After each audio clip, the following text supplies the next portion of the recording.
வணக்கம் நண்பர்களே. இன்னைக்கு நம்ம நிஃப்டி 50 ஒரு 16 பாயிண்ட் பாசிட்டிவ்ல க்ளோஸ் ஆயிருக்கு. நேற்று எந்த அளவுக்கு நல்ல ஒரு புல் ட்ரெண்ட் இருந்ததோ அது மாதிரி வரும்னு எனக்கு எதிர்பார்த்தது. பட் ஆனால் அந்த அளவுக்கு இல்லை. பார்த்தீங்கன்னா சின்னதாக ஒரு பாசிட்டிவ் மொமெண்டமில் க்ளோஸ் ஆயிருக்கு. காலையில் பார்த்தீங்கன்னா ஒரு பெரிய அளவுக்கு ஏறல, சின்னதாக ஏறுறதும் இறங்குறதும் ஒரு வாலடைல் மார்க்கெட்டாகவே இருந்தது. பார்த்தீங்கன்னா கிட்டத்தட்ட 20-30 பாயிண்ட் டவுனில் போகிறது, திருப்பி பார்த்தீங்கன்னா ஒரு 20-30 பாயிண்ட் பாசிட்டிவில் வர்றது அப்படின்னு சொல்லி ஒரு மிக்சடு ட்ரேடிங்காக தான் அப்படியே போயிட்டே இருந்தது. ஃபைனலாக பார்த்தீங்கன்னா இப்போதைக்கு நல்ல ஒரு பாசிட்டிவ் மூமெண்டமில் க்ளோஸ் ஆகிருக்கு. சென்செக்ஸ் பார்த்தோன்னா ஒரு 63 பாயிண்ட் நல்ல ஒரு பாசிட்டிவ் மூமெண்டமில் க்ளோஸ் ஆகிருக்கு. அதுமாரி பேங்க் நிஃப்டி பார்த்தோன்னா ஒரு 162 பாயிண்ட்டு பாசிட்டிவில் க்ளோஸ் ஆகிருக்கு. நிஃப்டி ஐடி பார்த்தீங்கன்னா ஃப்ளாட்டாக முடிஞ்சிருக்கு. எந்த ஒரு ஏற்றமும் இல்லை, இறக்கமும் இல்லை. இதில் வந்து ஃபார்மா வந்து பார்த்தீங்கன்னா கொஞ்சம் நெகட்டிவில் போயிருக்கு. ஃபார்மா மெட்டல்லாம் பார்த்தீங்கன்னா கொஞ்சம் நெகட்டிவ் சைடில் தான் போயிருக்கு. இதில் வந்து ஆட்டோ செக்டர் நல்ல ஒரு பாசிட்டிவ் மொமெண்டமில் க்ளோஸ் ஆகிருக்கு. கிட்டத்தட்ட ஒரு 105 பாயிண்ட் பாசிட்டிவ் மொமெண்டம்லையும் நிஃப்டி எனர்ஜி, எஃப்எம்சிஜி, மீடியா எல்லாம் பார்த்திங்கன்னா நல்ல ஒரு பாசிட்டிவ் மொமெண்டமில் க்ளோஸ் ஆகிருக்கு. இல்லை மிட் கேப்பும் ஸ்மால் கேப்பும் பார்த்திங்கன்னா ஒரு பெரிய அளவுக்கு ஏற்றமே இல்லை. கிட்டத்தட்ட ஒரு 0.1% தான். சொல்லப்போனால் ஃப்ளாட்டுன்னு கூட சொல்லிடலாம். ஒரு 0.1% தான் நல்ல ஒரு இதில் க்ளோஸ் ஆகிருக்கு. காலையிலேருந்து சரி ஒரு பெரிய வொலட்டைலும் இல்லை. ஒரு 0.1, 0.2, 0.3 இந்த ரேஞ்சிலே தான் ஒரு பாசிட்டிவ் சைடில் தான் இருந்தது. நெகட்டிவ் சைடு கூட அந்தளவுக்கு போகவே இல்லை. அந்த இதில் ஒரு இதாகவே இருந்தது மிட் கேப்பும் ஸ்மால் கேப்பும். நீங்கள் இன்னும் FII data and DII data இன்னும் ஒன்றும் வரல. வந்ததும் பார்ப்போம் அது எப்படி இருக்குன்னு. மோஸ்ட்லி பார்த்தீங்கன்னா இன்றைக்கும் பையிங் சைடு இருக்கிறது தான் பாசிபிலிட்டிஸ் இருக்குது. ஏன்னா நேற்றையும் கொஞ்சம் பையிங் சைடில் தான் இருந்தாங்க. ஸோ அதேமாதிரி பார்த்தீங்கன்னா இன்றைக்கும் இருக்கிறதுக்கு பாசிபிலிட்டிஸ் இருக்குது. இன்னைக்கு நிஃப்டி 50ல டாப் கெய்னரை யாருன்னு பார்த்தா மஹேந்திரா தான். கிட்டத்தட்ட ஒரு 2.17% நல்ல ஒரு பாசிட்டிவ் மொமெண்டமில் க்ளோஸ் ஆகிருக்கு.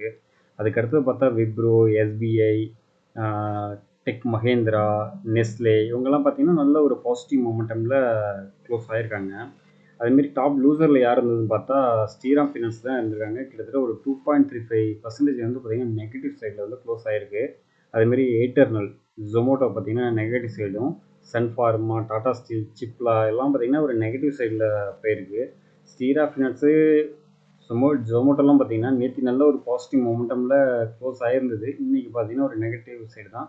எல்லாமே பார்த்தீங்கன்னா ஒரு ப்ராஃபிட் புக்கிங் தான் போயிட்டுருக்கு. ஸோ ஒரு மிக்சடாக தான் போயிட்டுருக்கு. வெயிட் பண்ணி பார்ப்போம். இப்போதைக்கு யூஎஸ் மார்க்கெட் பார்த்தீங்கன்னா இன்னும் ஓப்பன் ஆகலை. பட் நேற்று வந்து பார்த்தீங்கன்னா டவ் ஜோன்ஸு ஒரு நெகட்டிவ் ஃபாலில் தான் க்ளோஸ் ஆகிருக்கு.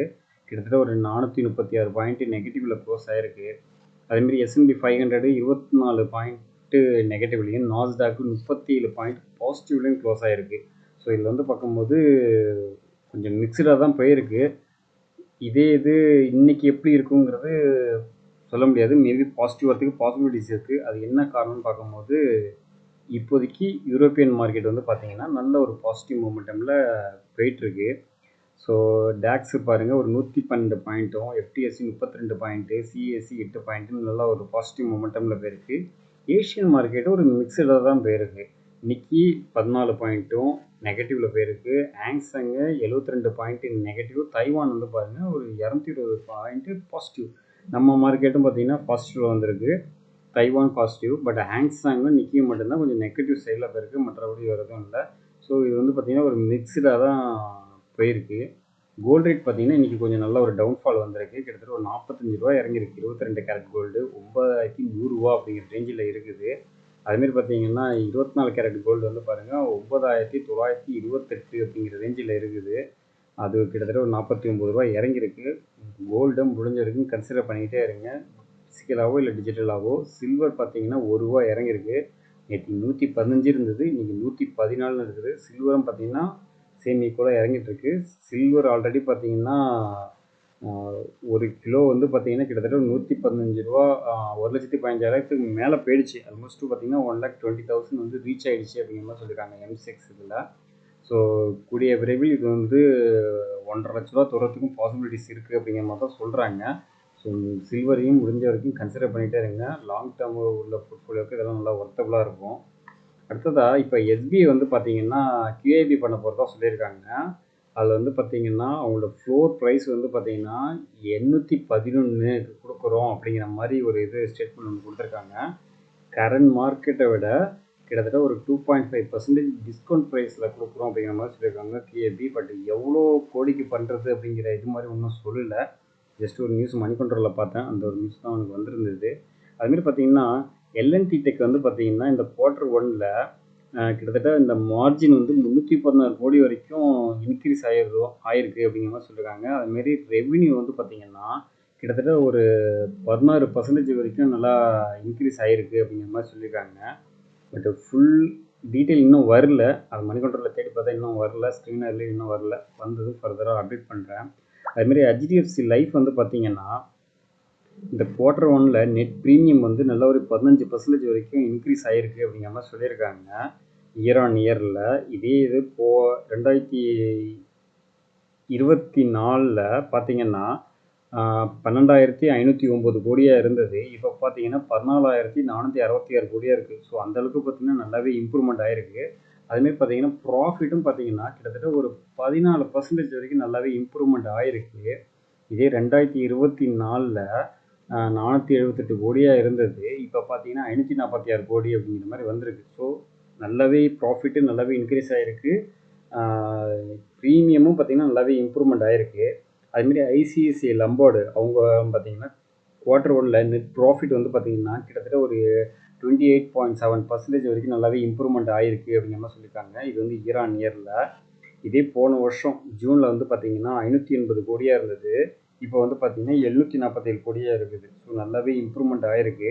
அதேமாரி டோட்டல் இன்கம் அப்பும் பார்த்தீங்கன்னா கிட்டத்தட்ட ஒரு 13.7% வரைக்கும் நல்லாவே இம்ப்ரூவ்மெண்ட் ஆகிருக்கு அப்படிங்கிற மாதிரி சொல்லியிருக்காங்க.